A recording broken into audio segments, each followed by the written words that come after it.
the owner of Faith Inspired Training, April Carpenter. Come on up. Feel free to move around. You don't have to stand here. That's Great. Thank you. Well, I need to give a disclaimer. I've had a cough for 2 months, so I've got my cough drops in my pocket and my water. So I'm not contagious, I promise. But thank you so much for having me. It's a pleasure to be here and for me to be able to share about what we do in Southaven with Rock Steady Boxing, fighting back one jab at a time. These boxers are remarkable people living with Parkinson's. First of all, has anybody heard of Rock Steady Boxing before today? Okay. Does anybody have a family member or friend that they currently know that has Parkinson's? Okay. So it affects a lot of people, and it affects mainly men and Caucasian men, but women and African Americans are few, but mainly affects gentlemen. So Rock Steady Boxing was founded in 2006 in Indianapolis, Indiana, by Scott Newman. He was 40. So it's called young onset Parkinson's. So he was 40 years old, and he worked with a professional boxer named Vince Perez to develop Rock Steady Boxing. In 2012, they started their affiliate program, which I'm a member of. And since 2012, they have grown to be in all 50 states, 15 countries, and 6 continents. So over 820 affiliates total, which I think is very impressive. And it just shows the need for a type of program like this. Now, you can turn to the next slide. Thank you. Here's what we know. Exercise in general for everyone, not just someone with Parkinson's, can help fight diseases or keep disease at bay. And being physically fit can help reduce setbacks for someone with Parkinson's. So 2.5 hours per week equals a better quality of life is what they recommend. Consistent exercise helps long term. What works for one person might not work for another. So just remember that. There are 2 main reasons that exercise is important. So in addition to Parkinson's disease, or whatever element is taking place for you, arthritis, diabetes, whatever element is taking place, you have to cope with the general issues of aging on top of what your ailment is. And when you combine that with Parkinson's disease, and if a person has an inactive lifestyle, general issues, if a person has an inactive lifestyle, you increase the risk of developing cardiovascular disease, osteoporosis, diabetes, and cognitive impairments. So for everyone, without consistent regular exercise, our bodies and minds become weaker, stiffer, and more likely to suffer injuries. And the second main reason exercise is important is because research proves that exercise benefits people, period. Everyone benefits from exercise. But if you're living with Parkinson's disease, it's your medication, and you don't want to skip your medication. Studies have indicated that the brain and the body of those living with Parkinson's have seen great benefits. So keep in mind also that it's difficult to research exercise because of the medications that people take as well. Research also shows that if a person who is physically fit and they get injured, they recover quicker than an inactive person. All right. Sorry, you just said it. Yeah. Oh no.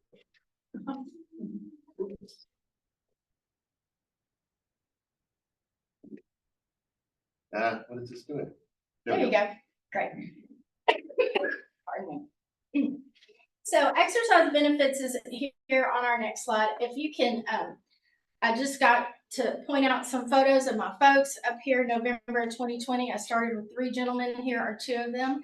And Bob is on the left, Ellis is on the right. Philip, who is my 3rd one, who is joining us by Zoom today. And July of 2023, we had a beach week, and these are my 3 originals. And so right here on the corner right is Jim and my right, Jim and Johnny, and they are volunteers for me.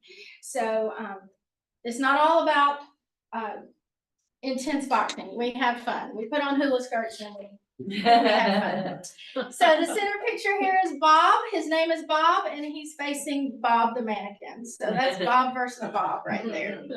And then Moving Day last year is a fundraiser for the Parkinson Foundation, and it's coming up September 7th.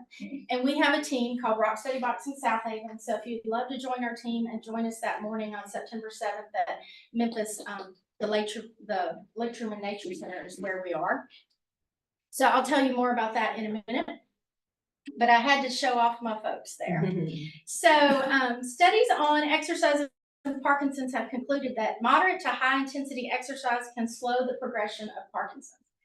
The kind of exercise like boxing that pushes you or forces you out of your comfort zone. ESPN ranks boxing as the most intense form of training in terms of difficulty compared to 60 other sports. So all of the above issues right here that are exercise benefits that I have, they are someone with Parkinson's is living with these issues. They could be all of them. It could be one. It could be 4 or 5. So in a rock steady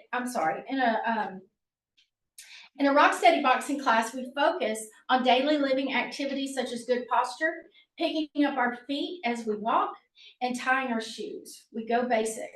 We look at freezing. A person with Parkinson's can freeze in their gait and they can't move. It's like you can see their brain and their muscles and their body.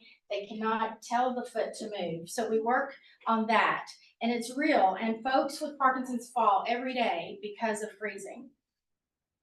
Now, in a rock steady boxing class, we teach them what to do when they find themselves in that situation. So going on to posture, we discuss where our body weight falls, your center of mass. So when your feet are apart hip distance and you're hinged, you're over, your center of your mass is not where it needs to be. Your center of mass needs to be right between your feet. Your shoulders are back, your bellies are in, your bum is tucked under. This is your correct posture. And how often do we not stand in our correct posture, right? We're at our desk, so rolling the shoulders back, tucking the belly in and the bum under, thinking about putting your center of weight right between your body mass right between your feet. That's what we talk about in class. Endurance. So we started with those 3 boxers I told you about, and those 3 are still with us. And seeing their endurance build over time has been so rewarding to all of us.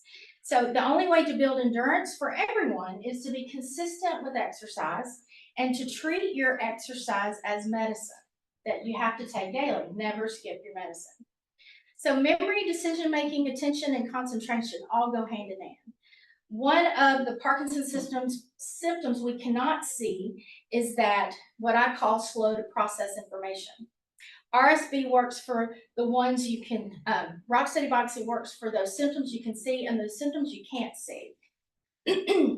As in, with all folks who exercise, you have a better quality of sleep. You're going to be in a better mood in general. So let's look at hand-eye coordination. For a person with Parkinson's, we'll take a ball and we'll toss it and we'll do an arch. We'll dribble with both hands with that ball. Now, this improves fine motor skills, which can help decrease their tremors. Speed of movement. So if you start slow in a march, and then you get faster, and then you get faster, and you get faster. This builds confidence with their balance and allows them the daily activity of walking to improve. Agility is not just physical, but it's mental as well. We play silly games. We write our names with our non-dominant hand on the race boards.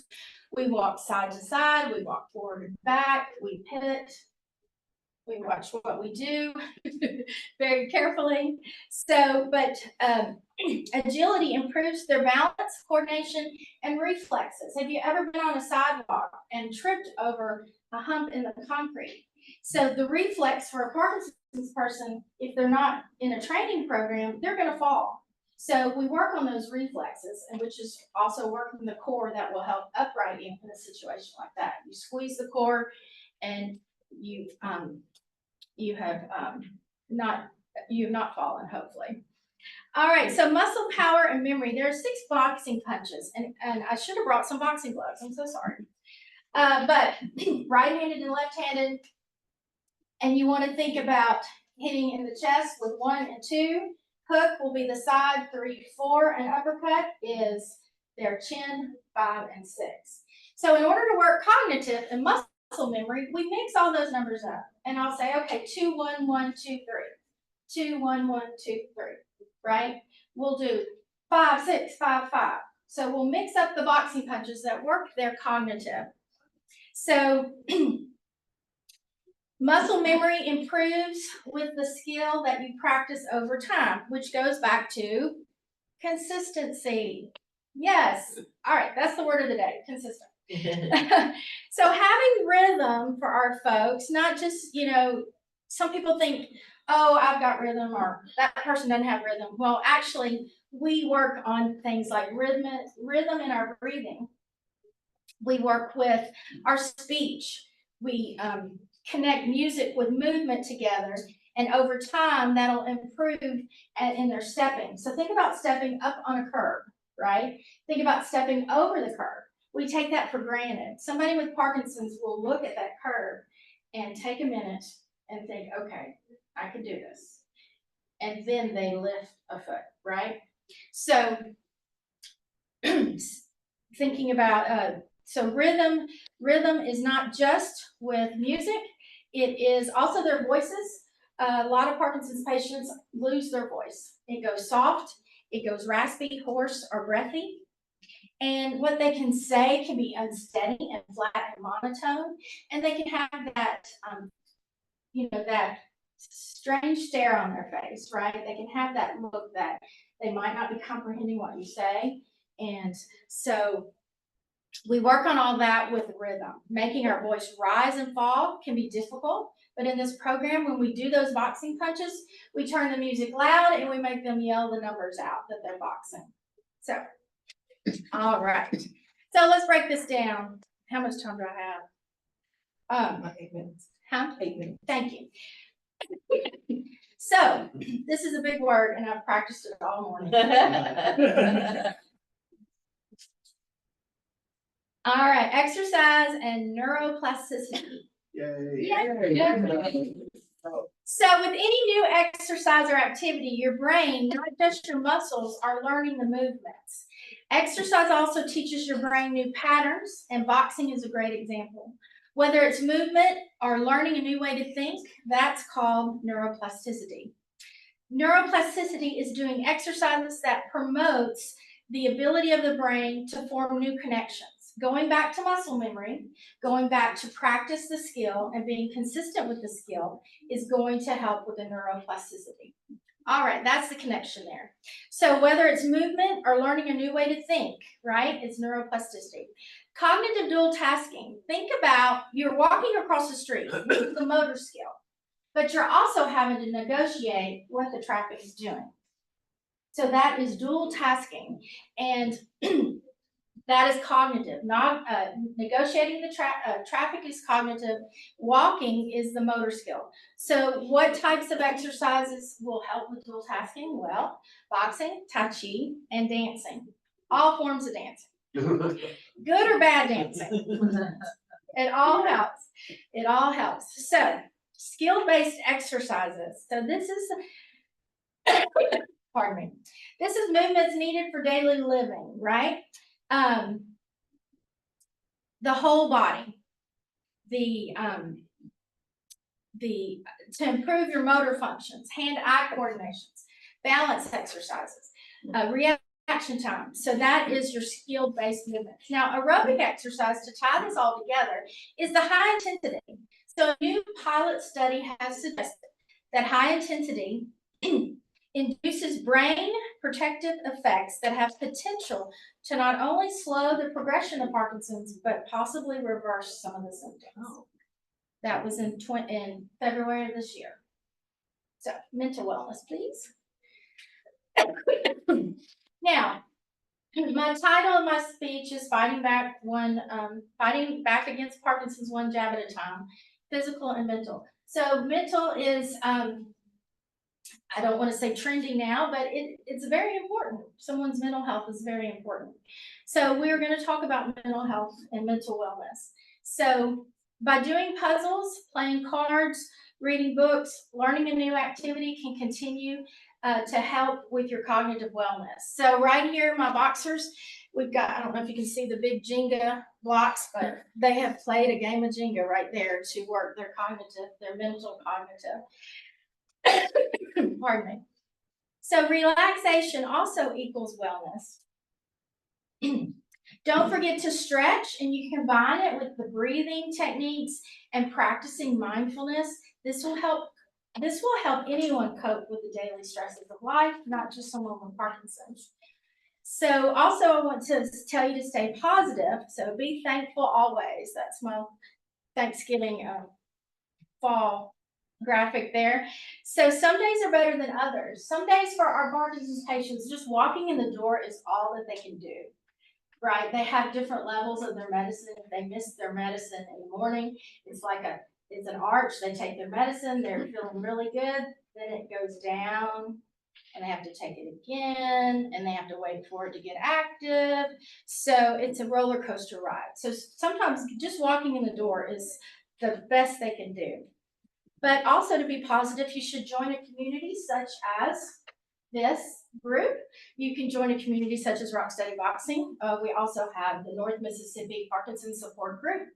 And there's a Mid-South Parkinson Support Group that meets up on Park Road, Church of Christ, I think. Excuse me. So we'll help you, all these things will help you stay in a positive state of mind. And the last graphic here is happy. So we want you to find your happy place. So Mary Lou had asked me to do some interactive stuff with you. So we're going to take a second to do about 1.5 minute little relaxation. If you want to join me, you can. You don't have to. But let's find our happy place, right? So keeping your eyes open or closed, you can look at your hands in your lap and think about your breathing. Breathing in for 4 counts, working at your own pace, and exhaling for 4 counts.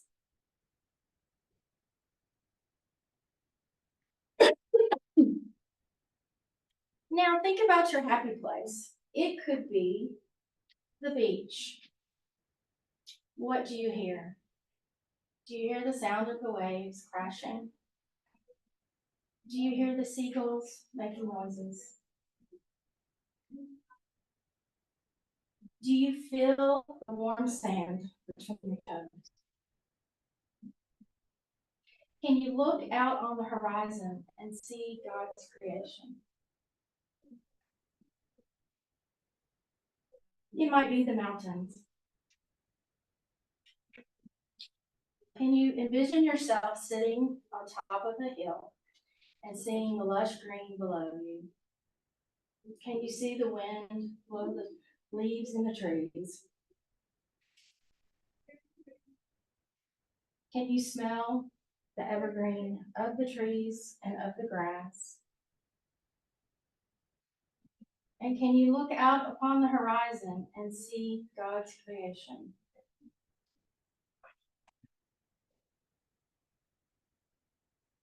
Now let's take just a second to blink our eyes and open and close our hands. Come back if you went with me. Very good. So that was your think about finding your happy place once a day. Turn your phone off, give yourself 1 to 2 minutes, and think about your breathing. There's several things on YouTube that can help you do that. All right, so I'm running out of time here. Go to the next slide.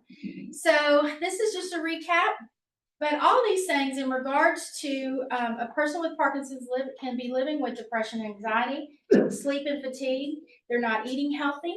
They have mental fatigue and social and emotional issues, right? So constipation is a symptom of Parkinson's, believe it or not. So when you keep things moving with good fluids and fiber and exercise is going to keep your system moving. So with that being said,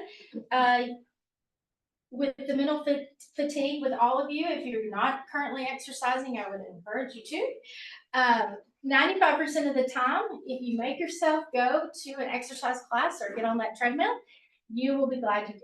You will feel better. So that is all I have for you today. Fighting back against Parkinson's one jab at a time refers to using boxing to combat the symptoms of Parkinson's. Boxing helps improve balance, coordination, and strength, which can counteract the physical effects of the disease.